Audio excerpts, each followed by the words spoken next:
और आज के दिन मेरा बेटा शहीद हुआ था। दुख बहुत है, but at the same time फ़ख्र भी है कि उसने इस देश के लिए अपने प्राण निछावर कर दिए। उन माओ का चाहे बेटा एक हो चाहे ज़्यादा हो, सभी माताओं को पेन तो सेम होती है ना। एक बेटे की भी वैसे है, अगर ज़्यादा बेटे हैं तो उनकी भी वैसे है। हमारी 5 उंगली होती हैं, अगर एक कटेगी तो पेन तो होगा ही।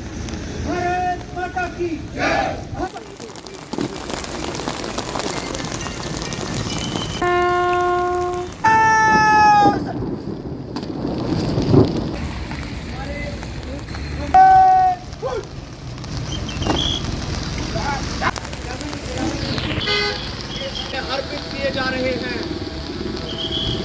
अर्पित किए जा रहे हैं।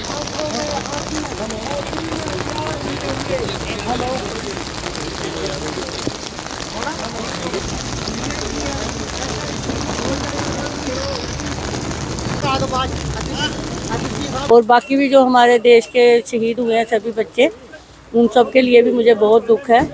तो लेकिन क्या करें, अभी देश के लिए तो कुछ तो कुर्बान करके जाना ही पड़ता है हमें।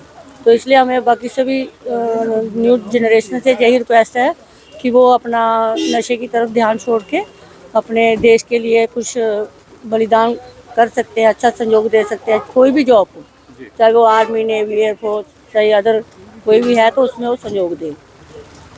उन माओ का चाहे बेटा एक हो चाहे ज़्यादा हो, सभी माताओं को पेन तो सेम होती है ना। एक बेटे की भी वैसे है, अगर ज़्यादा बेटे हैं तो उनकी भी वैसे है।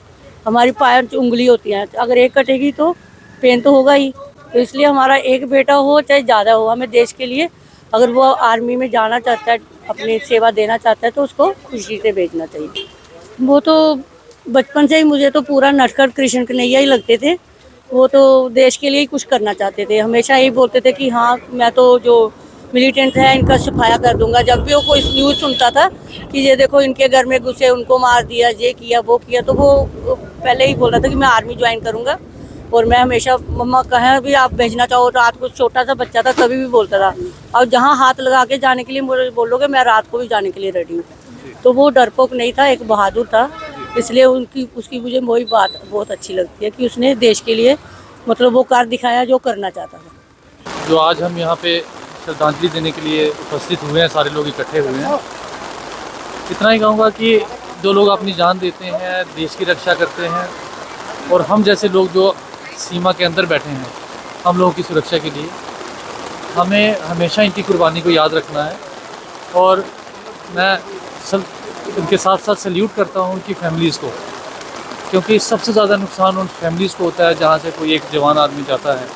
और हमारी तरफ से अगर ये कोई ऐसा आयोजन किया जाता है तो ये उनको एक श्रद्धा है, लेकिन उन फैमिली को भी हम सल्यूट करते हैं इसके साथ साथ कि जो उन्होंने एक सेक्रीफाइस किया। इसी सर हर साल ये कार्यक्रम होता है, आपकी तरफ से अच्छे बंदोबस्त किए जाते हैं, और कहीं ना कहीं एक परिवार का भी ये रहता है कि युवा पीढ़ी जो है यहाँ पर नहीं पहुँचती है। उन्हें पता होना चाहिए कि कौन थे हमारे शहीद कैप्टन सुनील चौधरी। नहीं, आप देख रहे हैं कि इतने सालों से ये जो है रूटीन बनाई गई है। हर साल 27 जनवरी को यहाँ फंक्शन होता है, उनको श्रद्धा सुमन अर्पित किए जाते हैं। तो ये ऐसा नहीं है कि अवेयर नहीं है, कठुआ में सभी लोग इस चीज़ के अवेयर हैं, और आप भी यूथ में हैं, सब लोग जानते हैं, इसी कारण इसकी कवरेज भी होती है। तो मैं ज़रूर ये कहूँगा कि हमारी ये बेल्ट जो है, ये सांबा कठुआ की, इसमें शूरवीर जो हैं बड़े पहले भी हुए, और यूथ आज भी आर्मी को या सिक्योरिटी फोर्सेस में जाने के लिए ऐसे योद्धाओं को आइकॉनिक मानती है। तो ऐसा नहीं कह सकते कि यूथ को पता नहीं है या उनको कमी है, लेकिन हाँ मे भी किसी ना किसी परिस्थिति के कारण अभाव रहा हो उनका पार्टिसिपेशन का, बट यूथ हमारा इक्वली इनके सेक्रीफाइस को जानता है अच्छी तरह से। शुक्रिया। PL चौधरी, मैं शहीद कैप्टन सुनील चौधरी का पिता हूँ। आज जैसे पिछले 18 साल से हम उनका शहीदी दिवस मना रहे हैं, आज भी उसी कड़ी में आज उनका शहीदी दिवस मनाने के लिए गए। लेकिन आज इंद्र देवता बहुत ही ज़्यादा मेहरबान है, फिर भी हमारी कोशिश थी कि हम इसको अच्छे से अच्छा बनाएं। बहुत अच्छा प्रोग्राम अरेंज किया था। आज के दिन जितने भी हमारे वीर शहीद हुए हैं, मैं उन सबको नमन करता हूं, उनको श्रद्धा सुमन अर्पित करता हूं। और आज के दिन मेरा बेटा शहीद हुआ था। दुख बहुत है, but at the same time फ़ख्र भी है कि उसने इस देश के लिए अपने प्राण निछावर कर दिए।